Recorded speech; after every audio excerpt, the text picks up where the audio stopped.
자, 반갑습니다. 저는 정관중학교 3학년 부장 이청훈이라고 합니다.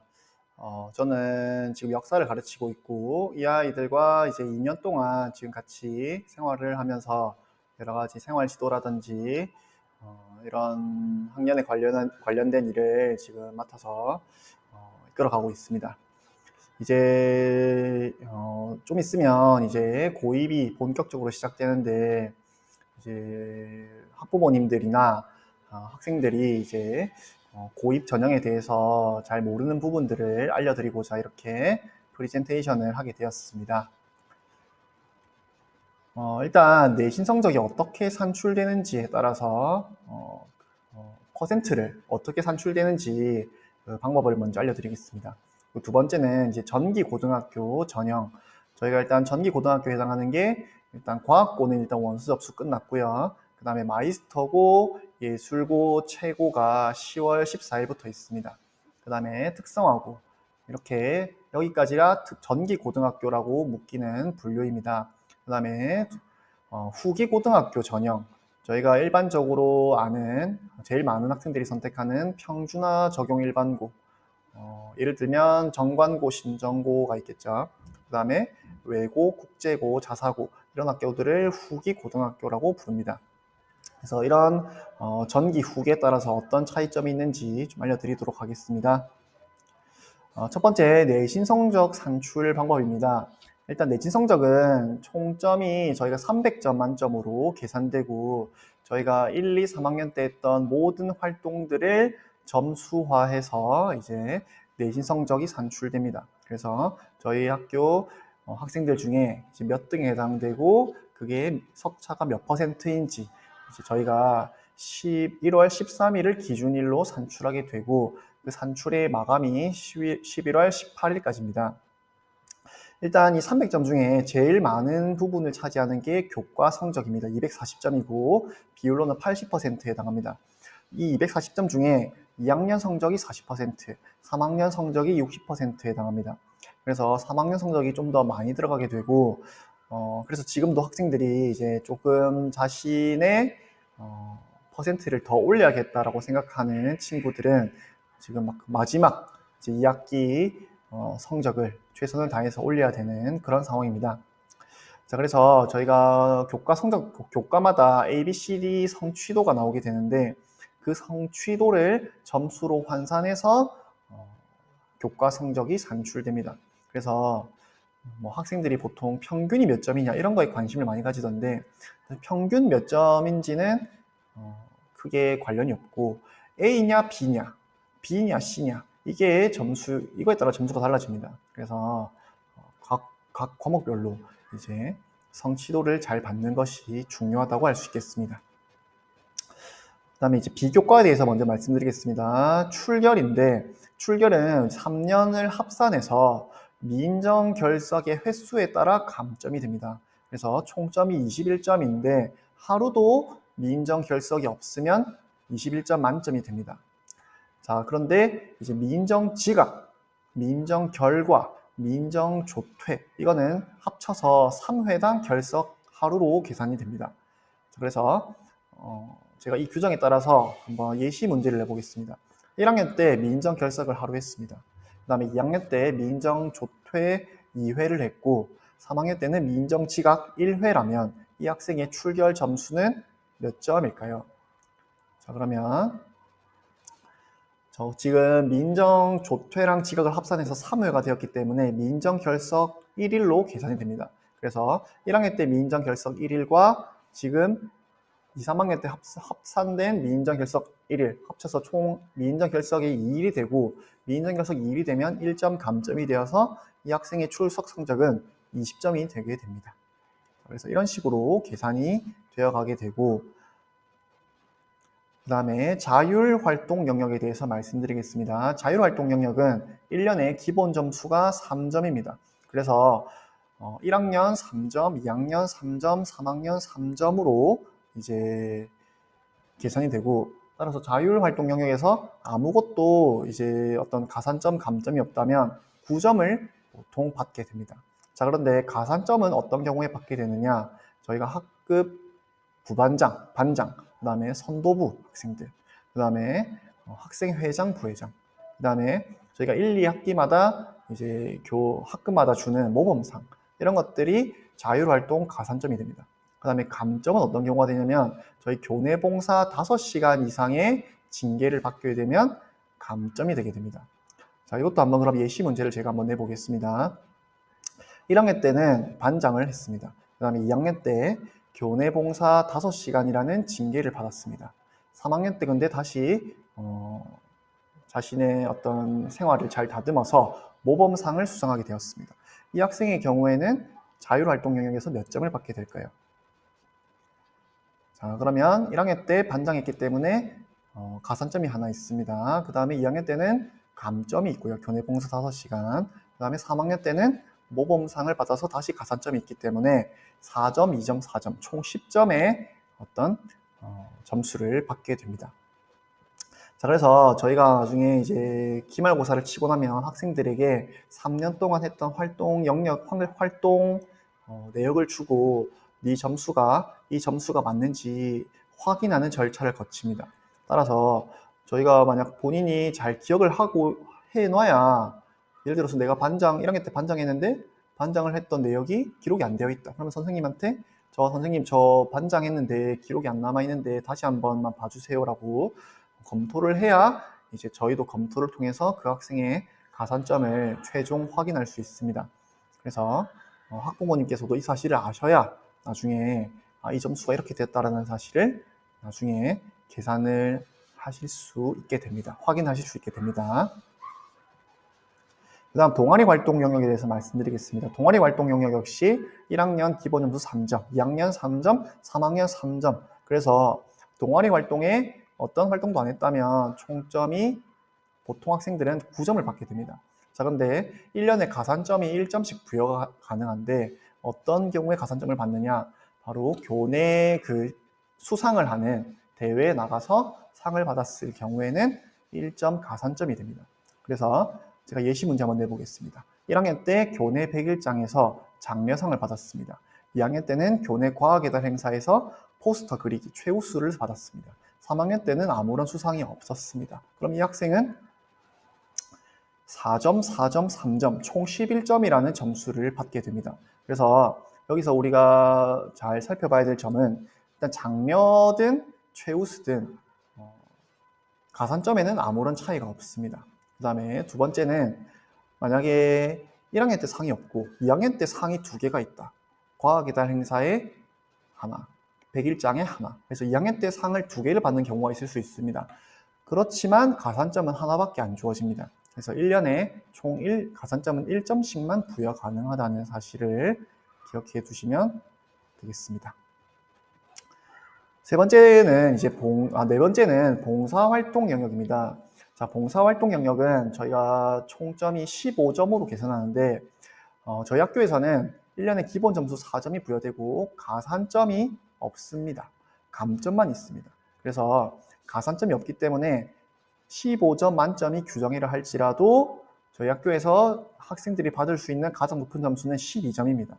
그래서 학부모님들께서 그러면 이런 의문을 가지실 수 있습니다. 어떤 학교들은 봉사활동 영역에 가산점을 주어서 어떤 학교 학생들은 15점이라는 봉사활동 점수를 받게 되고 우리 학교는 12점만 받게 되는데 우리 학교 학생이 그럼 불리한 것이 아닌가 라고 생각하실 수 있지만 사실 내신 석차라는 것은 같은 학교 안에서만 산출하는 겁니다. 같은 학교 학생들을 대상으로.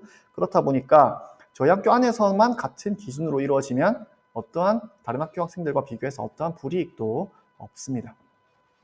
그러면 어떤 경우에 감점을 받게 되느냐? 저희가 정해진 시간을 못 채운 경우에는 감점을 받게 됩니다.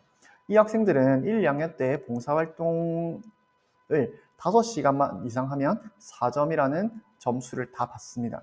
왜 5시간이냐면 저희가 코로나 때문에 외부 기관에 나가서 봉사활동하는 것을 자제해야 했기 때문에 저희가 5시간만 주어져 있었고 3학년 때가 되면 저희 원래대로 코로나 이전대로 20시간 이상을 채워야 봉사활동 영역에서 4점이라는 점수를 받게 됩니다.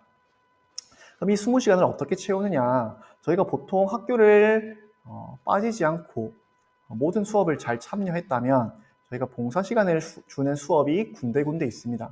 그래서 그 봉사 시간을 주는 수업에 참여하는 거 10시간 있습니다. 그 다음에 학생들이 개인적으로 교내 봉사 도우미를 하는 것이 또 10시간 주어집니다. 그래서 보통 저희가 뭐 급식 도우미라든지 다양한 도우미 활동을 하는 게 있습니다. 교내에서. 그러면 10시간을 또 따로 해서 20시간을 채울 수 있습니다. 근데 나는 만약 교내에 그런 봉사 도우미를 하지 않았다면 주말에 이제 방학이나 이런 데를 이용해서 외부 기관에 나아가서 봉사 활동을 따로 해야 됩니다. 그래서 그런 사이트들은 1365라든지 두볼이라든지 이런 사이트들이 있습니다. 그래서 그런 개인적으로 봉사 활동을 실시해야 하고, 아까 말씀드렸다시피 봉사 시간을 주는 수업이 저희가 10시간 있습니다. 근데 만약 그 시간에 아파서 빠졌다, 아니면 교회 체험학습을 통해서 가족 여행을 갔기 때문에 인정 결석이 되었다, 그렇게 시간이 빠지게 되면 1시간을 못 받게 됩니다. 그러면 이 1시간 못 받은 거는 따로 방금 말씀드렸던 사이트에 들어가서 따로 1시간을 더 해서 채워야 20시간을 완성할 수 있습니다. 그래서 만약 20시간을 완성 못하면 감점이 되게 되는데, 만약 19시간만 채워서 감점이 되면 1점 감점이 됩니다. 이 1점 감점이 얼마나 크냐면, 아까 말씀드렸다시피 선도위원회 징계 교내 봉사 5시간 이상의 징계를 받았을 때 1점 감점입니다. 그러니까 이 봉사 시간 1시간 못 채우는 게 상당히 좀 큰 감점이 된다고 볼 수 있습니다. 그래서 반드시 이 학생의 봉사 시간을 잘 계산하셔서 감점하는 일이 없도록 해야 될 것 같습니다. 자, 그 다음에 저희 전기고등학교에 대해서 말씀드리겠습니다. 전기고등학교에는 저희가 이제 과학고는 아까 말씀드렸다시피 오른쪽에 보이듯이 8월 말에 이미 원서 접수가 끝났습니다. 그 다음에 예술고, 최고, 마이스터고는 10월 14일부터 17일까지 원서 접수를 하게 되는데, 저기 오른쪽에 보시면 일정에 보면 부산항공고와 부산해군과학기술고라는 이 학교들은 특성화고인데도 이때 원서 접수를 합니다. 특히 부산해군과학기술고 같은 경우는 올해 처음으로 이름이 바뀌었는데, 이름이 바뀌기 전에는 원래 해운대 공고였습니다. 그래서 이 해군과학기술고는 이제 해군 부사관을 뽑는 학교로 바뀌게 되어서 이 10월 14일부터 17일까지 원서를 특성화고지만 지원하게 됩니다. 그리고 저희가 이제 이때 만약 지원을 하지 않았다면 내신 성적 산출 마감일이 11월 18일입니다. 그러면 이때 이제 자신의 퍼센트가 최종 확정이 되는 겁니다. 그럼 이 퍼센트를 가지고 이제 특성화고 특별 전형과 특성화고 일반 전형, 그 다음에 학력 인정 고등학교, 이런 학교들에게 원서를 이제 지원하게 됩니다. 자, 그래서 여기서 꼭 알아두셔야 될 점은 전기학교, 이 학교에서는 단 하나의 원서만 작성하실 수 있습니다. 예를 들어서 내가 과학고를 썼는데 마이스터고도 쓰고 싶다, 이거는 절대 불가능합니다. 그래서 단 하나만 쓸 수 있고, 자, 그렇지만 조건이 또 하나 있습니다. 마이스터고를 써서 불합격할 경우에는 특성화고 지원이 가능합니다. 이 단 하나의 경우만 제외하고는 전기학교에서는 원서를 하나만 쓸 수 있습니다. 자, 그 다음에 마이스터고를 만약에 써서 합격했다, 부산기계공고를 마이스터고 부산기계공고를 원서를 써서 합격했습니다. 합격하면 더 이상 올해 원서를 쓸 수 없습니다. 내가 합격해놓고 등록을 하지 않고 그냥 정관고로 가야겠다라고 하면 올해는 원서를 쓸 수 없기 때문에 올해는 정관고에 갈 수가 없습니다. 그래서 따라서 원서를 쓸 때는 굉장한 신중한 마음을 가지고 어떤 확신을 가지고 원서를 쓰셔야 됩니다. 이걸 묻고 말고 그때 가서 한번 생각해 봐야겠다, 이런 마음으로는 원서를 썼다가는 큰 낭패를 보시게 되고, 여기에 붙어서 반드시 가겠다라는 마음을 가지고 원서를 쓰셔야 이제 나중에 생각이 바뀌지 않겠죠. 그래서 이거는 법령으로 그렇게 정해져 있기 때문에 저희가 어떻게 해드릴 수 없는 부분이고, 저희도 원서를 쓸 때 서약서라는 양식을 하나 보내드립니다. 그러면 그 양식이 어떤 내용이냐면, 이 학교를 만약에 쓰고 붙었는데 다른 학교를 원서를 쓰지 못한다는 것을 학부모님도 학생도 확인을 받는 작업을 저희가 거치게 됩니다. 그래서 이 부분을 반드시 기억해 두셔야 되겠습니다. 자, 그래서 아까 말씀드렸다시피 마이스터고만 다르다고 했죠. 마이스터고는 불합격을 하면 특성화고 특별 전형에 응시할 수 있습니다. 그리고 여기에 불합격하면 다시 특성화고 일반 전형에 응시하실 수 있습니다. 그리고 여기에 불합격하면 이제 후기 학교에 또 응시하실 수 있습니다. 이렇게 마이스터고를 썼을 경우에만 전기고등학교에서 원서를 더 쓰실 수 있고요. 자, 그러면 특성화고 특별 전형과 일반 전형은 무엇이 다르냐? 특성화고 특별 전형은 취업 서약서라는 서류를 하나 더 제출합니다. 자, 이 특성화고들은 보통은 졸업을 하고 나면 이 학생들이 대학을 가지 않고 취업을 시키는 것이 원래 목적인 학교들입니다. 근데 이제 대학을 가려는 학생들이 많다 보니까 이 취업 서약서, 나는 졸업하고 취업을 하겠다라는 서약서를 첨부해서 원서를 접수하는 게 특별 전형이고요. 하지만 이 취업 서약서라는 게 법적인 효력은 없다고 합니다. 그래서 내가 취업 서약서를 쓰고 특성화고 특별 전형으로 들어갔다 하더라도 졸업하고 대학을 가겠다라고 하실 수 있습니다. 그렇지만 어떤 원래 서류를 제출하는 이 특별 전형에는 취업 서약서라는 어쨌든 서류는 하나 더 제출하셔야 됩니다. 그리고 특성화고 특별 전형으로 가게 되면 예를 들어서 여기를 다니다가 나는 인문계를 가는 게 더 맞겠다 이렇게 생각이 바뀔 수도 있습니다. 그렇지만 특별 전형으로 들어갔을 경우에는 일반고로 전학은 불가능합니다. 그런데 일반 전형으로 가시게 되면 이제 그 조건이 있습니다. 이 조건을 충족했을 경우에만 일반고로 전학이 가능합니다. 그 다음에 이 특별 전형으로 들어갈 경우에는 면접이나 출결을 더 중시하는 경우가 많습니다. 따라서 아까 말씀드렸다시피 이 특성화고들은 내신 석차가 산출되고 나서 지원한다고 말씀드렸습니다. 그런데 이 특별 전형에서는 내신 석차가 더 낮더라도 더 낮은 학생이 면접을 잘 봐서 역전하는 경우가 상당히 많고 출결을 더 중시합니다. 그래서 예를 들어서 나는 성적이 더 높지만 민정조퇴나 지각이 1회나 2회가 있다면 특별 전형에서는 떨어질 수도 있습니다. 반면 일반 전형은 거의 대부분이 내신 성적 석차로 이제 뽑는 경우가 많습니다. 그래서 이런 차이점이 있다는 사실을 기억해 두시고, 자, 이제 후기 고등학교 말씀드리겠습니다. 이 후기 고등학교 저희가 가장 많은 학생들이 지원하는 게 바로 이 평준화 적용 이제 일반 인문계입니다. 자, 그래서 이 지망을 하실 때 1지망부터 4지망까지 쓰실 수 있는데 1지망과 3지망에서는 광역학군입니다. 이 광역학군이 무슨 뜻이냐면 여기 왼쪽 표에 보시면 부산시 내에 평준화 적용고가 89개가 있는데 이 중에 주소지에 따라서 지역별로 나뉘게 됩니다. 광역학군은 이 지역과 아무 상관없이 89개 중에 다 쓰실 수 있습니다. 그런데 2지망과 4지망에서는 지역학군만 쓰실 수 있습니다. 이게 무슨 뜻이냐면 주소지에 따라서 저희가 주소지 기준은 10월 31일 목요일입니다. 그러면 이때를 기준으로 이 학생의 주소에 따라서 그 주소에 해당하는 학군만 쓰실 수 있습니다. 그래서 여기 아마 대부분의 이 연수를 듣고 계시는 이제 학부모님들께서는 대부분 이 정관 지역에 사실 것이기 때문에 아마 해운대에 있는 15개에 있는 학교들만 2지망과 4지망에서 쓰셔야 합니다. 자, 근데 이제 나중에 이런 경우가 있을 수 있습니다. 10월 31일자로 나의 주소는 정관이지만 예를 들어서 뭐 11월이든 12월이든 이사를 가게 되어서 이 아이는 동네에 있는 고등학교에 지원을 하고 싶은 경우가 있을 수 있습니다. 그러면 저희한테 미리 말씀을 해주셔야 됩니다. 우리는 이날 이사가 예정되어 있어서 동네에 있는 학교를 2지망과 4지망으로 쓰고 싶다 하면 저희한테 서류를 추가로 주셔서 저희가 그 서류를 가지고 주소를 동네로 바꿔드려야 2지망과 4지망에서 동네로 쓰실 수 있습니다.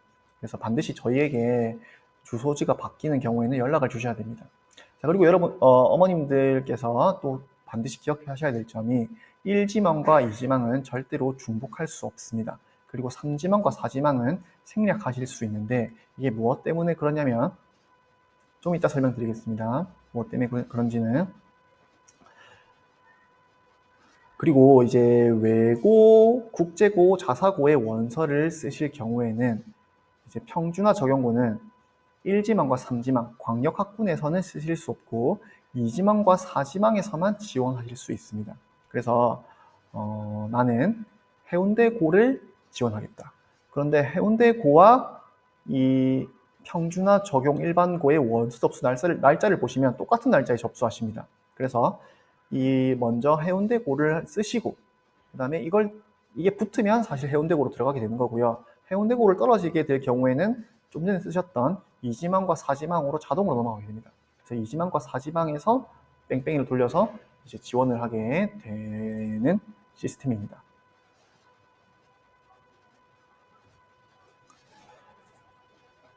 자, 이것도 아까 말씀드렸는데 저희 학교 학생들 중에 철마가 주소지인 경우가 있을 수 있습니다. 자, 여기 부산 시내 이제 학군과 그 지역을 보시면 철마에 해당하는 지역은 동래로 기본적으로 학군이 배정이 됩니다. 그래서 철마에 주소지가 있다면 2지망과 4지망에서 동래로 쓰셔야 됩니다. 근데 이제 오랫동안 이 정관 지역에서 중학교를 다녀서 나는 고등학교도 정관 지역으로 다니고 싶은 주소지가 철마인 학생이 있을 수 있습니다. 이 학생들이 만약에 해운대로 원서를 쓰시려면 학교를 주소지로 선택하실 수 있습니다. 그래서 저희 학교를 주소지로 선택해서 2지망과 4지망에서 정관고나 신정고를 쓰시면 됩니다. 자, 이거 아까 이후에 말씀드린다고 했던 그 부분인데 저희가 아까 말씀드릴 때 1지망과 2지망에서 이제 광역학군을 쓰시고 3지망과 4지망은 이제 생략 가능하다고 말씀드렸는데 왜 그러냐면 저희가 3지망과 4지망은 어떤 경우에만 이제 소용이 있냐면 1지망에서 미달 인원이 발생했을 때 충원하기 위해서만 필요한 개념입니다. 그래서 만약에 예시처럼 제가 1지망의 정관고, 2지망의 신정고, 3지망의 정관, 4지망의 정관고 이렇게 써보겠습니다. 그러면 만약 정관고의 학교 정원은 제가 정확히 잘 모르겠는데 예를 들어서 300명이라고 계산해 보겠습니다. 300명 중에 40% 그러니까 120명만 이제 1지망 중에서 120명을 뽑는 겁니다. 자, 근데 이때 만약에 정관 지역 내부에 있는 중학생들 중에 정관고에서 100명만 지원을 했다. 그러면 사실 뺑뺑이 돌릴 필요도 없이 이 100명은 무조건 정관고로 지망이 되고 20명이 모자라겠죠. 그러면 그 20명 모자란 것을 3지망 학생들 중에서 충원하는 개념입니다. 그래서 사실상 거의 이런 일은 발생하지 않습니다. 그래서 3지망과 4지망은 충분히 생략하셔도 되고 만약을 위해서 난 써보겠다 하시면 또 쓰셔도 됩니다. 그래서 예시처럼 정관, 신정, 정관, 정관 쓰셔도 되고 아니면 신정, 정관 쓰고 3, 4지망 그냥 안 쓰셔도 됩니다. 자, 그리고 이거는 저희가 뺑뺑이를 돌리는 거라서 1지망에 지원하지 않았던 학교에 배정될 수 있다는 점을 좀 기억해 주시면 감사하겠습니다. 저희가 이제 그래서 1지망에서 40%, 2지망에서 20%를 뺑뺑이 돌려서 한다고 말씀드렸습니다. 그럼 나머지 40%는 어떻게 하느냐? 나머지 40%는 여기 5단계에 보시면 통합학군을 운영해서 40%를 배정한다고 되어 있습니다. 그래서 통합학군은 저희가 어떻게 되어 있냐면 이런 식으로 되어 있는데 사실 이 부분은 크게 신경 안 써도 되는 게 저희가 이 부산시 고입 관련 규정에 보면 이제 이 지역에 해당하는 학생 여기 보면 신정고나 정관고 같은 경우도 있습니다. 이 학생들은 이 지역에 있는 학교들은 해당 지역 거주 학생들을 우선 배정할 수 있다는 규정이 있습니다. 그래서 대부분은 아마 정관 신정으로 거의 100% 아마 통학이 배정될 것 같습니다. 그래서 이 뺑뺑이는 40%, 1지망에서 40%, 2지망에서 20%, 나머지 이제 40%는 통합 학군별로 배정이 되지만 이런 규정이 때문에 아마 우선 배정될 것으로 여겨집니다. 그리고 저희가 이제 후기 고등학교 뺑뺑이를 돌린다고 말씀드렸는데 여기에 해당하는 학생들은 특별 배정이 된 학생들입니다. 그래서 첫 번째 국가유공자의 자녀, 역시 정원의 3%의 정도 내에서 이제 우선 배정됩니다.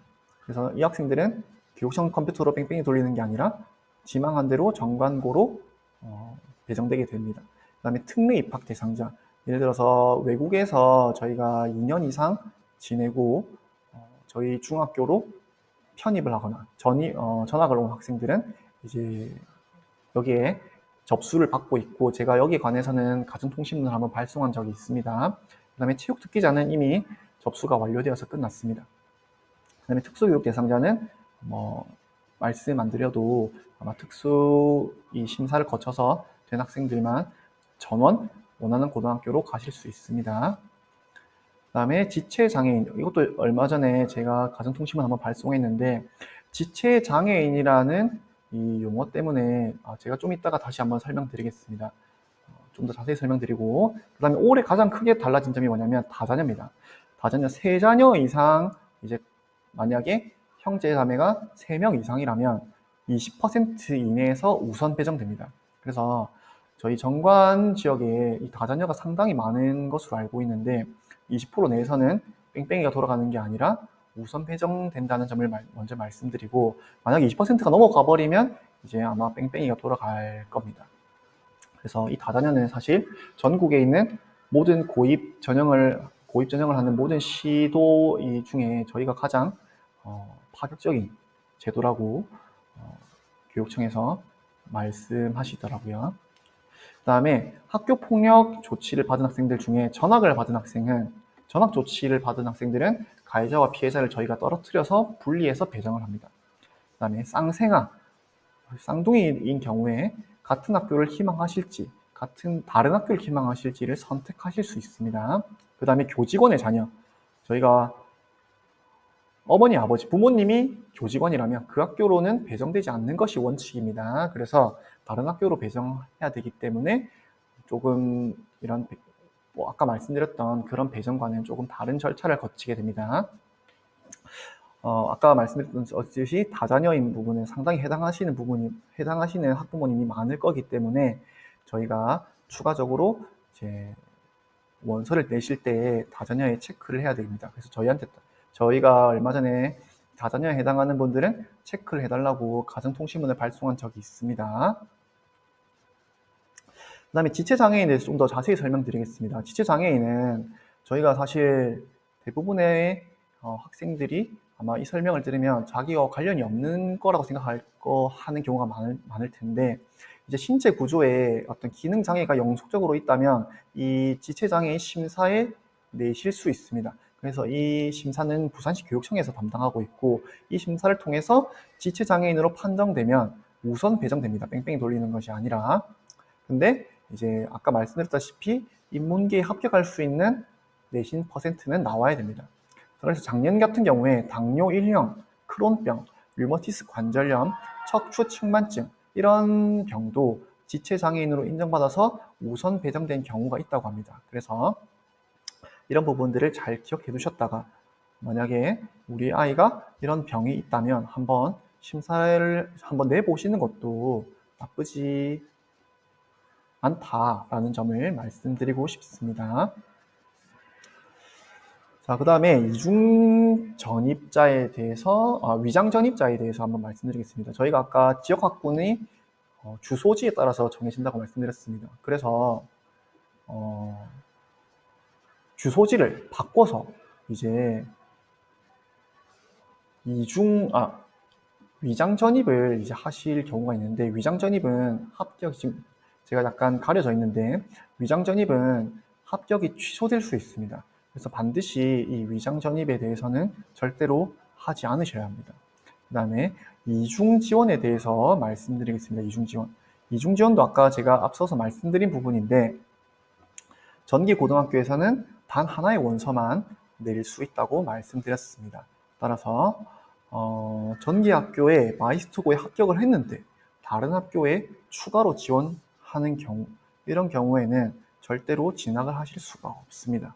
그래서 반드시 합격하게 되면 그 학교로 가야 한다는 점을 말씀드리고, 절대로 난 생각이 바뀌었다, 원서를 하나 더 써달라 라고 말씀드려도 저희는 절대 쓰실 수가 없다는 점을 말씀드리겠습니다.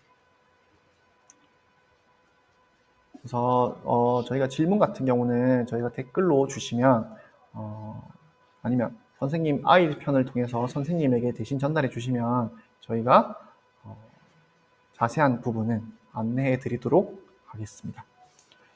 자, 여기까지 들어주셔서 감사합니다.